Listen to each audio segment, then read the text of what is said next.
friends, Rebecca here, the Dragon Librarian from Farmington Community Library, and Zephyr and I are here today to talk to you about a book that is the second book in a series. It's one that we have talked about the first one not too long ago, and this is a series that totally took me by surprise. I read it just because I was a little bit curious. I thought the cover was cute and it sounded a little bit interesting to me, but the first book totally blew me away. I thought it was just the most adorable, hilarious, fun, but also having a lot of really good lessons in it too, story. So when I found out that there was a second one, I was so excited to read that as well. And I just finished it, so I am really excited to talk to everybody about it. So what is this book? What is this series that I'm talking about? This book is called Chupacarter and the Haunted Piñata. And this is by George Lopez. Yes, the comedian and television personality George Lopez. Sometimes I am very wary when I find out that an actor or somebody like that has written a book. Not, to throw any shade on them, but sometimes they don't tend to be the most well-written things in the world. But the first book in the series, which was just called Chupacarter, I loved it. Thought it was brilliant and just a lot of fun. And I just took a lot of joy in the fact that it completely blew away all my expectations. So, like I said, this is the second book in the series, Chupacarter. You don't have to read the first Chupacarter first.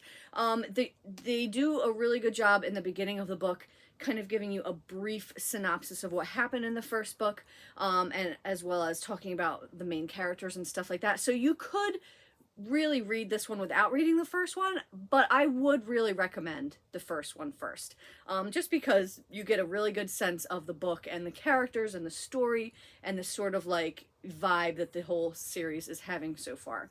So basically, this is a book about a young boy named George. He has had to move to his grandparents' house, away from his mom and everything that he knows, and he was really mad and unhappy about it in the first book, until he met a Chupacabra, which is this like legendary creature, and he meets this Chupacabra named Carter, and they become besties, and basically each one helps the other to, become more truly themselves, and it's a really great story.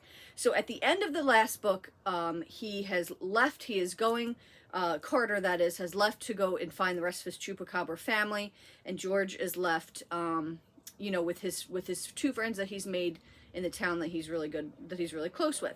So that's where the story ends. In the beginning of this book, Carter is still gone, and basically there is this mystery of the haunted piñata, which sounds like a really hilarious thing. Like, who could imagine a piñata being haunted? But it's this really like urban legend that is going around in the town. They do go over in the book. I don't want to give the whole thing away there, but there's this urban legend about this piñata that comes and spreads fire. And, George doesn't really believe in this. He thinks it's kind of crazy and silly until these green fires start blowing up everywhere. So there's these fires all over town, green in color, and they're very ominous and scary, especially since the very first one that he sees says Boca Falls will burn. That's the name of the city, their town that they're in. So George is really, getting freaked out by this. His friends are getting freaked out, especially because his two best friends he's made since he's been living here, their parents are talking about moving because they don't want to be in this town anymore where all these scary things are happening. So now George and the two friends and Carter, who does come back pretty early on in the story, they all have to try to figure out the mystery and solve what is going on in this town so that his friends can actually stay there. So, sometimes the second book in a series can be a little bit of a downer, compared to the first one.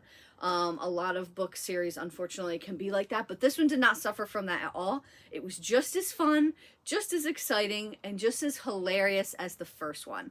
One of the things I really enjoy about these books is just how laugh out loud funny they are.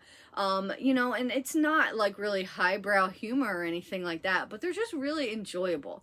If you're looking for a book that you're just wanting to laugh at and have a good time with, this one is so perfect. And one of my favorite things about this series, which is continuing from the first book, which is something I showed you earlier, is the fact that there are tons of illustrations throughout the book.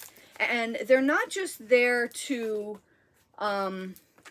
you know, they're not just a throwaway thing. Like, they're actually very important to the story, all these pictures, right? And there's a lot of them. Like, they're all over the place, which is really, really enjoyable, I think. I always love some good pictures in a book. I think that it's a fantastic addition to the story. And in a lot of them, like in this one, you can see there's dialogue going on, too. So you don't want to miss what is going on in these pictures. They're just absolutely fantastic. So this book, I highly recommend it. Like I said, you don't necessarily have to read the first one. If you want to, if this story sounds really interesting and you want to just jump into it, you could totally do that. I do recommend reading the first one just so you get the whole big picture of everything, but it's not entirely necessary. So highly recommend this. It's just really fun and funny and just a great story. Chupacarter and the Haunted Piñata. Well, that's what we've got for you guys today. I hope that this book sounds really fun and interesting and you're just as excited to read it as I have been to talk about it. If so, please feel free to come and check it out from Farmington Community Library. And also, please give this video a like. Thank you so much for watching, friends, and have a wonderful rest of the day.